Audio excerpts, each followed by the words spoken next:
lot of this noise came by people that were sitting on this network. They tried to minimize her, said, well, you giving her all this credit. What about the women that came before her? What the women came before her, what they did cannot be taken away. That ain't got nothing to do with Caitlin Clark. Caitlin Clark is the only player in the history of the WNBA to achieve those numbers or better. And these women on these other teams they don't care. They're not like us as we look at Caitlin Clark like, oh, she's the darling of college basketball. And Caitlin Clark is shaking up the basketball world like never before. She's not just breaking records, she's smashing them into tiny pieces and tossing them into the wind. Fans can't get enough of her electrifying performance on the court. She's pulling in over 16,000 fans per game, turning every arena into a sold-out spectacle. Celebrities are lining up to watch her play as if she's the hottest ticket in town. Courtside seats are going for up to $2,000, a jaw-dropping figure compared to the usual attendance of about 5,000 fans per game. It's like comparing a quiet afternoon picnic to a full-blown music festival. But beneath all the glitter and applause, there's a storm brewing. Caitlin is facing a wave of criticism that's more insidious than you might imagine. Some are trying to rain on her parade, but she's out there dancing in the downpour, practically doing the cha-cha under storm clouds. So she has said she doesn't know if she's leaving or if she's coming back. Okay. And Clark had performed early in the week. She didn't want to talk about it at all. So we recognize that, and we know in television the way that I do. I know what producers do. I know what bosses do when you see the gold standard of basketball. So it's just so weird to me for her to just be hating. Like, there's no other way to describe it as she's just like clearly hating on Caitlin Clark. So critics are quick to point out that she takes about 40 shots a game, accusing her of hogging the ball. They say she's playing against 18-year-olds and that reality is coming when she faces seasoned professionals. There's levels to this thing, they warn. They suggest that she'll struggle against grown women who've been playing professional basketball for a long time. But here's the thing. We've got a precedent here. The men's team added Christian Lettner in 2012 and Anthony Davis when Blake Griffin got hurt. At some point, we've got to stop talking about trying to grow the game and recognize that Caitlin is the most popular women's basketball player in the world. Even though she was left off Team USA, that's their loss. Caitlin's success is as undeniable as a cat's obsession with knocking things off tables. Her impact isn't just noticeable, it's like a meteor you can't miss, shaking things up for everyone around her. As the team eyes their 8th straight championship, assembling the ultimate dream team is more crucial than ever. and she has elevated her level of play to a point. There is no debate. Caitlin is a key player in that vision, proving time and time again that she's ready to lead, maybe even ready to don a cape and save the day if needed. Just recently, she racked up her first triple-double, a monumental achievement she'd been flirting with in previous games, sometimes missing it by just a rebound or two. It's like finally catching that elusive Pokemon after it's evaded you for weeks. Even more impressively, she's the first rookie in history to average 15 points, 5 rebounds, and 5 assists per game. Take that, skeptics. Her performance is making critics eat their words faster than a competitive hot dog eater on the 4th of July. Dominates her own team's thought, dominates the crowd, dominates the entire area of the arena. It's been one of the most overall inside and outside of the WNBA dominant performances in the history of the WNBA. Caitlin Clark is box office. She's doing this. And instead of giving her credit, y'all tried to make it about, y'all poo-pooing the old guard. And let's not forget about the other player who snagged a massive shoe deal and then decided to badmouth Caitlin faster than you can say sour grapes. But Caitlin isn't lowering herself to that level. She's letting her game do all the talking. The results? They're louder than a toddler in a candy store, proving her worth beyond a shadow of a doubt. In one high-stakes game that was basically their Super Bowl, Caitlin's team had beaten the other team 3 times already that year. Naturally, the other side didn't want to take a 4th loss. Who would? It's tough to beat a team 4 times, and the stakes were sky high. But Caitlin and her squad held their ground, showing they're not here to mess around. Now, with these girls, there's always something new popping up. It's like a soap opera, but with basketballs instead of dramatic music. She broke the rookie scoring record, obviously most points by a rookie, and she had the all-time assist record for most assists by a player, period. There was this guy breaking down some stats, and honestly, the way he explained it made you think, where do they find these numbers anyway? He said that before the 2023 season, the WNBA had grown by 40% in viewership from 2022 to 2023. But with Caitlin Clark's arrival, it's grown by 400%. Now let's not just talk viewership. Let's talk ticket sales. Ticket sales grew by 16% in 2023 from 2022, but they've grown by 93% in 2024. What that means is, without Caitlin, the WNBA would have taken until 2029 or 2030 to get to where Caitlin has gotten them today. She did in 5 weeks what would have taken 5 years. As it pertains to draft viewership, she did in 5 days what would have taken 5 years. No need to explain yourself, man. He said what he said. End of story. When the strike hit, the numbers shot up like a rocket. But don't sleep on her double-doubles. She has had 7 games with 20 points and 10 dimes. That's the 3rd most in league history. The Fever are not a matchup that anybody wants to play right now. 15% to 100%, 40% to 4,000%. It was like watching popcorn pop. Before that, things were pretty much flat. Then she comes along and, in a matter of weeks, does what others couldn't manage in 30 years. Suddenly, 16,000 people were tuning in, and over 6,000 fans packed the place just to watch her. They even had to move her games to a bigger venue because they sold way more tickets than anyone predicted. Like, seriously, who thought a high school gym would cut it? What were they thinking?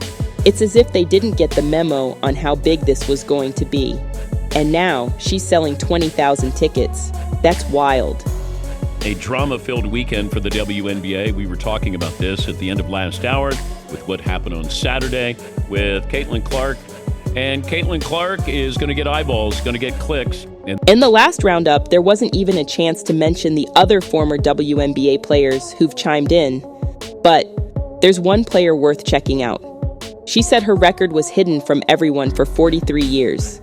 She doesn't think her record has been broken because you can't duplicate what you're not duplicating. Unless you come with a men's basketball and a 2-point shot. Hey, you know? To be fair, she mentioned that back when she was playing, which, let's be honest, was practically in the Stone Age, they were stuck using a men's basketball. That's just how things were back then. She held on to that record for 40 years, making 2-point shots like it was her day job. But nobody really seemed to notice or care. Here's the thing, before you rush to criticize without a single nice word, remember, you don't owe Caitlin anything. She's not sending you birthday cards or paying your bills. Plus, no one even knew about your record and now it's broken. It's okay to just say, hey, that record lasted 40 years. Good for her. She finally got her moment. That being said, let's not forget that her record came from a time when the game was different. No 3-pointers, and they were tossing around a men's basketball. Not trying to rain on her parade, but there's no need to shower her with praise either. Just keep it cool and respectful. No need to roll out the red carpet. Now, about Cheryl Swoops, her name's been tossed around, but she made some spicy comments about Caitlin, which honestly isn't shocking. It seems like some of these older players just can't resist chiming in with their 2 cents. She said, "You're going to break a record?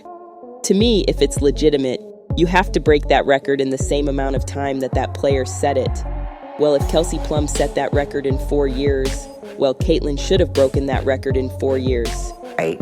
So if Kelsey Plum set that record in 4 years, well, Caitlin should have broke that record in 4 years. So is it truly a broken record? So after over 100 games, maybe 120 of firing off those 3-pointers like it was a full-time job, you're telling me it only took 13 fewer games? Oh, and let's not forget she got a bonus year thanks to COVID. Talk about getting some extra overtime. But hold on a second.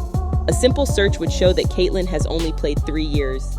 If she wanted to take a COVID year, an extra year of eligibility, she could. That's what makes her run that much more remarkable. She's on the cusp of becoming the #1 scorer of all time, and she has played in fewer games than Kelsey Plum. Dang, she's killing it. But you have a 25-year-old playing against a 20-year-old?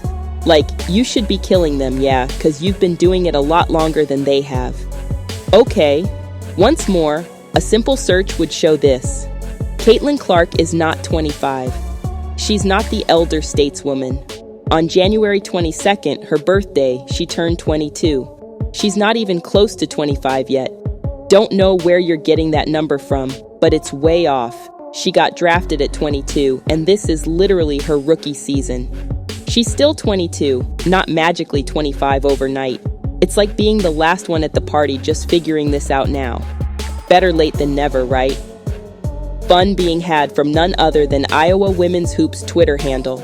They wrote, "Allow us to introduce you to Caitlin Clark, 22 on Twitter, age 22, grade, true senior, 4th year, games played, 123, points, 3,462, assists, 980, field goal attempts per game, 19.7 in her collegiate career as a whole." From Steve Del Vecchio, Clark has had a major impact on women's college basketball, and attendance numbers are just one example of that. By the way, it wasn't that anybody didn't think she was going to be successful or not play. It was just that we felt the other players in the W deserve shine as well. Molly, I said... Really, Molly? Wow. They Really? jumped on us. Basketball better than most of the men that play basketball. There is no way in hell you just accidentally left Caitlin Clark's name out of that soliloquy that you dropped about the Indiana Fever. Stop it. Swoops doesn't have to think Clark is the best player of all time, but the 6-time WNBA All-Star should be embarrassed. They've officially entered the realm of make-believe at this point. Another player chimed in about Caitlin, and somehow this flew under the radar. This time, it's a WNBA player who popped up on Gil's podcast, Agent Zero, and spilled some tea about Ice Cube offering Caitlin a cool $5 million to join the Big Three. Now, just to refresh your memory, because who doesn't love a recap, the Big Three is this league where you've got 3-on-3 games featuring retired NBA players or current pros who are in the twilight of their careers. Basically, think of someone whose NBA days are behind them, and now at the ripe old age of 37, they're playing overseas for a bit of nostalgia. Ice Cube, being the visionary that he is, wanted to bring Caitlin in as the league's first ever female player with a jaw-dropping offer of $5 million. Yep, that's right, $5 million to play some pickup games with the old-timers. Anyway, here's what the WNBA player had to say on the podcast. If he offered this to any college player, it would have been like, why? She suggests that if Angel Reese had been given that shot, she wouldn't have had a single complaint. Maybe she'd even throw in some applause. People would be flooding social media, raving about how awesome it is that Ice Cube is out here giving college athletes a boost. He'd practically have a cape on, being hailed as a superhero. But honestly, if you're not playing at her level, making those jaw-dropping moves, it's like trying to join a VIP party without an invite. There's just no point in bringing it up. They want her to come to the WNBA, where she will be celebrated, embraced, and uplifted. It's going to be competitive, but they're waiting for her. Let's give some love to Diana Taurasi, who's basically the WNBA's GOAT. For the uninitiated, that's the greatest of all time. She's still out there dominating in her 20th season, and yeah, she's in her 40s. Proof that legends don't age, they just get better. Before Caitlin Clark even made her way into the league, Taurasi had some pretty spicy and hilarious things to say about her. Because of course, even the GOAT needs to keep an eye on the young talent coming for her crown. She joked, "Hey, I'm taking Paige. Next question." When asked if she'd take Paige over Caitlin with the #1 pick, she said absolutely. In over 20 years, Taurasi had never seen anything like the crowds Caitlyn was drawing. She glanced up, eyes wide, and blurted out, "Wait a minute, there's a person all the way back there? I thought those seats were for decoration. Do they come with binoculars?" Over 177,000 people packed the arena like sardines, the biggest crowd she'd ever laid eyes on. She was absolutely floored, thinking, "Are all these folks really here to watch us play basketball?" After the press conference, she was still in shock, saying, "I knew people were interested, but I didn't think this many would show up. This is the largest crowd I've ever seen in my entire life. I can't even get this many people to a family reunion." She was overflowing with gratitude, probably thinking, "Seriously, now that I'm about to hang up my jersey, the WNBA decides to blow up? Where was Caitlyn when I was hustling for my break? Did I miss the memo?" And speaking of Caitlyn, she's absolutely on fire right now. She's out there stacking triple doubles like they're on sale, surpassing her idols, and still in the race for Rookie of the Year. Oh, and let's not forget her small-time $28 million shoe deal.